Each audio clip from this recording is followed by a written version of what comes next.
tidak kerja, tidak ada uang. Tidak angkat. Di tempat saya berdiri ini licin, curam, dan berbahaya bagi para perempuan ataupun laki-laki yang sedang mengambil air. Lepas dulu. Nggak kuat saya. Berapa jauh rumah mama? Jauh kah? Jauh. Jauh.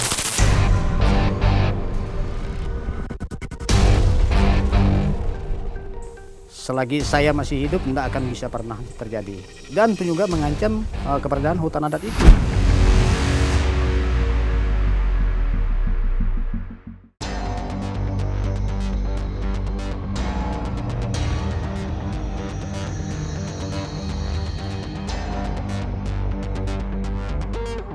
Paulus, Ripka, dan Ernesta adalah keluarga petani miskin yang menggantungkan hidupnya dari bertanam jagung.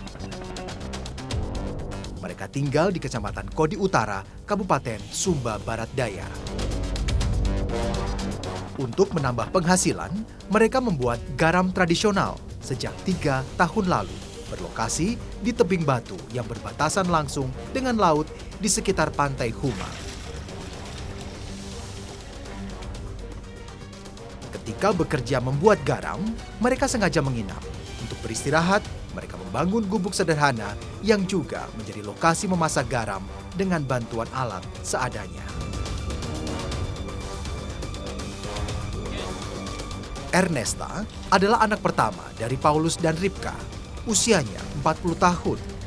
Ia bertanggung jawab penuh terhadap kelancaran proses pembuatan garam milik keluarga mereka. Anak-anak sudah ada yang kerja? Ya? Anak-anak sudah ada yang kerja? Iya. Kerja apa mereka? Kerja kebun juga. Kebun juga. Bantu. Cukupkah untuk keluarga mama? Ya, Cukup hasilnya? belum cukup juga. Untuk membuat garam, Ernesta mengambil air langsung dari laut. Ia mengikatkan 2 buah jerigen pada seutas tali tambang yang panjangnya sekitar 18 meter. Sepertinya tak mudah dan berbahaya. Jika jerigen sudah penuh berisi air laut, langsung Ernesta angkat dengan bantuan katrol besi. Tali tambang yang digunakan harus diganti setiap 6 bulan. Harganya sekitar Rp150.000. Cukup mahal bagi Ernesta.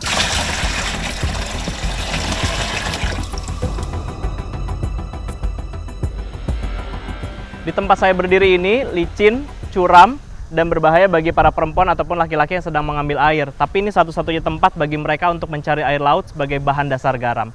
Makanya dibuat alat-alat seperti ini untuk menanggulangi jatuh ataupun celaka di pinggir jurang.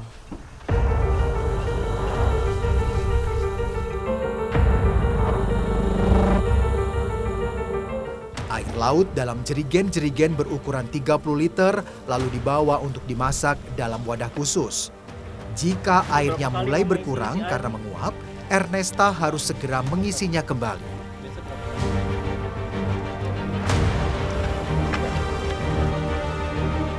Paulus dan Ripka sudah berusia lanjut. Mereka semestinya sudah tidak boleh lagi bekerja keras.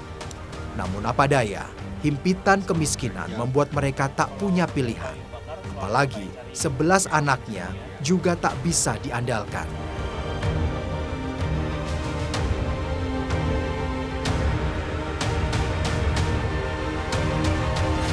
Siapa yang ajari Bapak? Ya, Siapa yang ajari? sendiri. Sendiri. Iya, bikin sendiri. Makanya di sini cuma keluarga Bapak ya Iya, yang iya, bikinnya. Iya. Bikin ini. Saya lihat itu yang bikin itu masak garam, ya bikin sudah. Berarti ini semua belajar juga. Ya, Anak-anak juga Bapak minta belajar untuk iya, bantu-bantu. Bantu-bantu. Hasilnya lumayan. Ya, Beli apa kalau Bapak? ya untuk ini Sekali membuat garam, dibutuhkan waktu 3 hari 3 malam. Membuatnya tidak dapat dikatakan mudah, menguras banyak tenaga. Api dijaga agar tetap stabil. Kayu bakar harus terus tersedia. Jika pemasakan berjalan lambat, butuh waktu lebih lama untuk menghasilkan garam.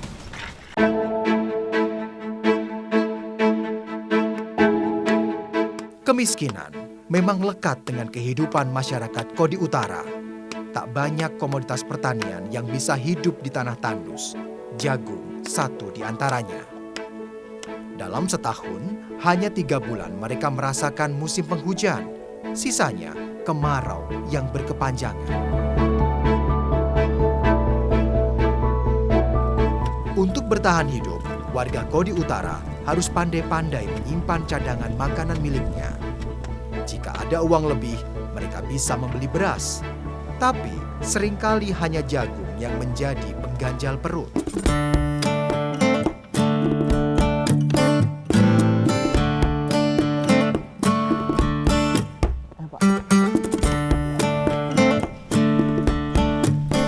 Proses pengolahan garam terus berjalan.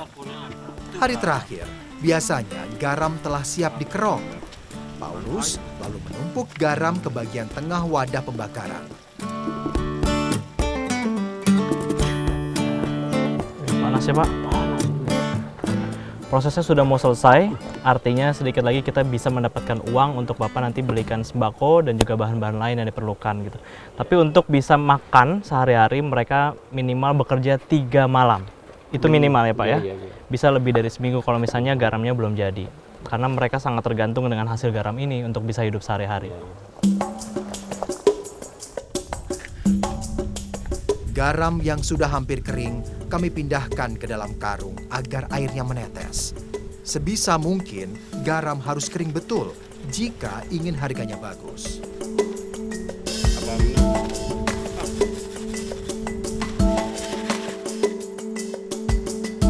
Garam kemudian dijemur. Kotoran yang masih tersisa dibersihkan.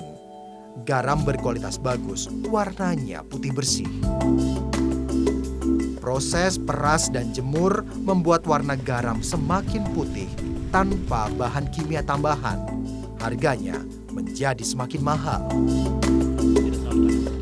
Pekan ini sudah ada 2 karung garam yang siap dijual. Tinggal menunggu hari pasar di sekitar Kecamatan Kodi Utara. Garam lalu kami bawa ke rumah di desa Bilacenge. Ternyata beratnya cukup menguras tenaga. Per karung terisi sekitar 40 kg garam. Ke belakang.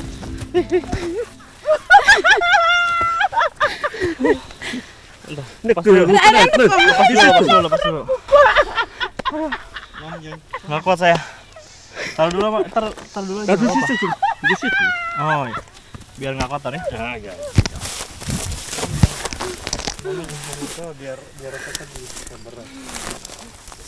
Kalau saya membawa nih harus lebih banyak istirahat daripada biasanya. Berapa jauh rumah Mama? Jauh kah? Jauh. Jauh. Nah, kita pelan-pelan lah. Boleh, angkat lagi.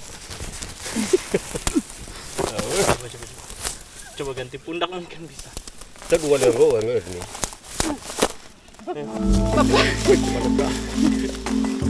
Meski melelahkan, harus terus membuat garam. Paulus dan istrinya Ripka bersyukur mereka masih bisa mendapat penghasilan untuk bertahan hidup.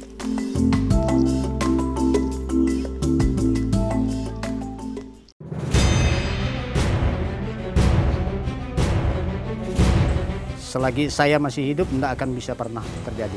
Dan itu juga mengancam keberadaan hutan adat itu. Mau masuk ke daerah ini.